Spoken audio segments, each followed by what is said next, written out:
ಈಗ ಎಲ್ರಿಗೂ ಪ್ರಶ್ನೆ ಇರೋದು FIR ಆಗಿದೆ, 4 ಜನರನ್ನೇನೋ ಬಂಧಿಸಲಾಗಿದೆ.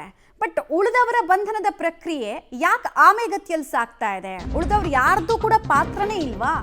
ಜಸ್ಟ್ 4 ಜನರನ್ನ ಮಾತ್ರ ಫ್ರೇಮ್ ಮಾಡೋ ಕೆಲಸ ಯಾಕೆ ಅನ್ನೋದು ಒಂದು ಪ್ರಶ್ನೆ. ಬಲಿಷ್ಠರ ಬಂಧನಕ್ಕೆ ಯಾರಿಗೂ ಎದೆಗಾರಿಕೆ ಇಲ್ಲವಾ? ಬಲಿಷ್ಠರನ್ನ ಅರೆಸ್ಟ್ ಮಾಡೋ ಯೋಚನೆಯನ್ನ ಕೂಡ ಪೊಲೀಸರು ಮಾಡ್ತಾ ಇಲ್ಲ. 4 ರೀತಿಯಲ್ಲಿ ತನಿಖೆ. ಬಟ್ RCP ಮ್ಯಾನೇಜ್ಮೆಂಟ್ನೂ ಮುಟ್ತಾ ಇಲ್ಲ, DNA ಮಾಲೀಕರನ್ನೂ ಮುಟ್ತಾ ಇಲ್ಲ. ಅವ್ರು ಆರಾಮ್ಸೆ ಎಲ್ಲರೂ ಎಸ್ಕೇಪ್ ಆಗಿದ್ದಾರೆ. ಬೇರೆ ಯಾರನ್ನು ಮುಟ್ಟೋ ಗೋಜಿಗೆ ಪೊಲೀಸರು ಹೋಗ್ತಾ ಇಲ್ಲ. ಫೈಲ್ ಬದಲಾವಣೆಯಲ್ಲೇ ಕಾಲವನ್ನು ಕಳೀತಾ ಇದ್ದಾರೆ, ಕಾಲಹರಣ ಮಾಡ್ತಾ ಇದ್ದಾರೆ ಪೊಲೀಸರು ಅನ್ನೋದು ಗೊತ್ತಾಗ್ತಾ ಇರುವ ವಿಚಾರ. ಸೊ ಇದನ್ನ ನೋಡ್ತಾ ಇದ್ರೆ ತನಿಖೆ ಮಾಡ್ತಾ ಇದ್ದಾರಾ ಅಥವಾ ತನಿಖೆಯ ಹೆಸರಲ್ಲಿ ಒಂದು ಸರ್ಕಸ್ ಕಂಪನಿಯನ್ನ ನಡೆಸ್ತಾ ಇದ್ದಾರಾ? ಪ್ರಶ್ನೆ ಇದೆ. 4 ಜನ ಅಷ್ಟೇನಾ? ಸ್ಟಾರ್ಟಿಂಗಲ್ಲಿ ಮಾತ್ರ 4 ಜನರನ್ನ ನಾವೇನೋ ಅರೆಸ್ಟ್ ಮಾಡಿದ್ದೀವಿ ಅಂತ ತೋರಿಸಿದ್ದು ಅಷ್ಟೇನಾ? ಅಥವಾ ಈ ಕ್ರಮ ಕೂಡ ಈಗ ಹೈಕೋರ್ಟ್ನಲ್ಲಿ ಹಿಯರಿಂಗಿಗೆ ಬರುತ್ತಲ್ಲ, ಆಗ ಸರ್ಕಾರಕ್ಕೆ ಮಂಗಳಾರತಿ ಮಾಡುತ್ತೆ ಅನ್ನೋ ಭಯಕ್ಕೆ ತೆಗೆದುಕೊಂಡಿರೋ ಕ್ರಮನ? ಪ್ರಶ್ನೆ ಇದೆ. ಡೀಟೇಲ್ಸ್ ಕೊಡ್ತಾರೆ ಮುರಳಿ. ಒಂದು ಕಡೆಗೆ 4 ರೀತಿಯಲ್ಲಿ ತನಿಖೆ ನಡೆಸ್ತಾ ಇದ್ದಾರೆ. ಹೇಳ್ಕೊಳ್ಳೋದಕ್ಕೆ ನಾವು ಟ್ರಾನ್ಸ್ಪರೆನ್ಸಿಯಿಂದ ಕೂಡಿದೆ ತನಿಖೆ ಅಂತ ಹೇಳ್ತಾರೆ. ಬಟ್ ತನಿಖೆ ಸಾಗ್ತಾ ಇರೋ ವೇಗ ನೋಡಿದ್ರೆ ಕುಂಟುತ್ತಾ ತೆವಳುತ್ತಾ ಸಾಗ್ತಾ ಇದೆ. 4 ಜನ ಮಾತ್ರನ ಇಷ್ಟೆಲ್ಲ ದೊಡ್ಡ ಹತ್ಯಾಕಾಂಡಕ್ಕೆ ಪ್ರಾಯೋಜಕತ್ವ ಹೊರಿಸಿದವರು? ಉಳಿದವ್ರು ಯಾರೂ ಇಲ್ವಾ? ಮಮತಾ, ಒಂದಂತೂ ಸತ್ಯ, ನಾಳೆ ಹೈಕೋರ್ಟ್ನಲ್ಲಿ ಬರುವಂಥ PL ಅರ್ಜಿ ವಿಚಾರಣೆ ಏನಿದೆ ಅದನ್ನು ಮರೆಮಾಚೋದಕ್ಕೆ ಮತ್ತು ಹೈಕೋರ್ಟ್ಗೆ ಒಂದಷ್ಟು ಮಾಹಿತಿಗಳನ್ನು ತರೋದಕ್ಕೆ ಈ ರೀತಿಯ ಆತುರದ ಮತ್ತು ಆರಂಭ ಶೂರತ್ವವನ್ನು ಸರ್ಕಾರ ತೋರಿಸಿದೆ ಅನ್ನೋದು ಸ್ಪಷ್ಟವಾಗಿ ಗೊತ್ತಾಗ್ತಾ ಇರೋಂಥದ್ದು.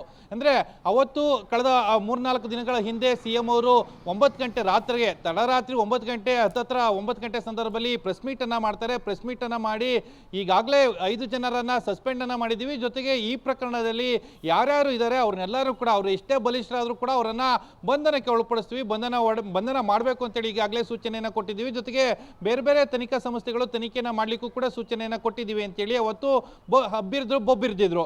ಆದರೆ ಅವತ್ತು ರಾತ್ರಿಯೇ ಪೊಲೀಸರು ಕಾರ್ಯಾಚರಣೆಯನ್ನು ಮಾಡ್ತಾರೆ. ಕೇವಲ 4 ಜನರು, ಅಂದರೆ ಮ್ಯಾನೇಜ್ಮೆಂಟ್ನ ಒಳಗಡೆ ಕೆಲಸ ಮಾಡೋಂಥವ್ರು ಯಾರಿದ್ರು 4 ಜನರನ್ನು ಬಂಧನಕ್ಕೊಳಪಡಿಸ್ತಾರೆ. ಬಂಧನಕ್ಕೊಳಪಡಿಸಿ ಇಡೀ ಪ್ರಕರಣವನ್ನು CIDಗೆ ವರ್ಗಾವಣೆಯನ್ನು ಮಾಡ್ತೀವಿ ಅಂತೇಳಿ ವರ್ಗಾವಣೆ ಮಾಡುವಂಥ ಕೆಲಸವನ್ನು ಮಾಡ್ತಾ ಇರೋಂಥದ್ದು.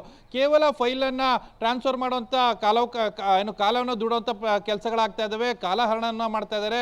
ಕಬ್ಬನ್ ಪಾರ್ಕ್ ಪೊಲೀಸರನ್ನ ಕೇಳಿದ್ರೆ ನಮ್ಮ ಬಳಿಯಲ್ಲಿ ಆ ಪ್ರಕರಣ ಇಲ್ಲ, ಅದನ್ನು CIDಗೆ ವರ್ಗಾವಣೆ ಮಾಡಿದ್ದೀವಿ ಅಂತೇಳಿ.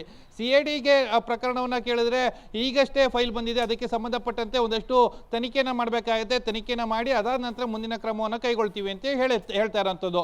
ಅಂದರೆ ಅವತ್ತು CM ಹೇಳಿದ್ದು ಆರಂಭ ಶೂರತ್ವಕ್ಕೆ ಸಂಬಂಧಪಟ್ಟಂತೆ 4 ಜನರು ಅಮಾಯಕರನ್ನ ಇನ್ನು ಬಂಧನಕ್ಕೊಳಪಡಿಸಿ ಒಳಗಡೆ ಹಾಕಿದರೆ. ಬಹುತೇಕ ಇವತ್ತು ಅವರ ಅರ್ಜಿ ವಿಚಾರಣೆ ಕೂಡ ಬರ್ತಾ ಇದೆ, FIR ರದ್ದತಿ ಕೋರಿ ಅರ್ಜಿ ವಿಚಾರಣೆ ಬರ್ತಾ ಇದೆ. ಅದು ಯಾವ ರೀತಿಯ ಒಂದು ರೀತಿಯಲ್ಲಿ ಪೊಲೀಸರಿಗೆ ಹಿನ್ನಡೆ ಆಗುತ್ತಾ ಇಲ್ವಾ, ಅವ್ರಿಗೆ ಸಕಾರಣವನ್ನು ಕೊಟ್ಟು ಏನಾದರೂ ಮುಂದೆ ತನಿಖೆನ ಮಾಡಲಿಕ್ಕೆ ಅವಕಾಶವನ್ನು ಕೊಡ್ತಾರಾ, ಇದ್ಯಾವುದು ಕೂಡ ಗೊತ್ತಿಲ್ಲ. ಆದರೆ RCB ಮ್ಯಾನೇಜ್ಮೆಂಟ್ ಅನ್ನ ಮುಟ್ಟುವಂಥ ಪ್ರಯತ್ನ ಆಗಲಿ ಅಥವಾ DNA ಮ್ಯಾನೇಜ್ಮೆಂಟ್ ಅನ್ನ ಮುಟ್ಟುವಂಥ ಪ್ರಯತ್ನ ಆಗಲಿ, ಇದ್ಯಾವುದು ಕೂಡ ಮಾಡದೇ ಇರುವಂಥದ್ದು ಸ್ಪಷ್ಟವಾಗಿ ಗೊತ್ತಾಗ್ತಿದೆ. ಪೊಲೀಸರು ಅಮಾಯಕರನ್ನ ಬಲಿಯನ್ನು ಕೊಡುವಂಥದ್ದು, ಅದಾದ ನಂತರ ಒಂದಷ್ಟು ಜನರ ಕಣ್ಣೀರು ಒರೆಸುವಂಥ ಕೆಲಸವನ್ನು ಸರ್ಕಾರ ಮಾಡಿದೆ ಅನ್ನೋದು ಸ್ಪಷ್ಟವಾಗಿ ಗೊತ್ತಾಗ್ತಾ ಇರುವಂಥದ್ದು. ಮಮತಾ.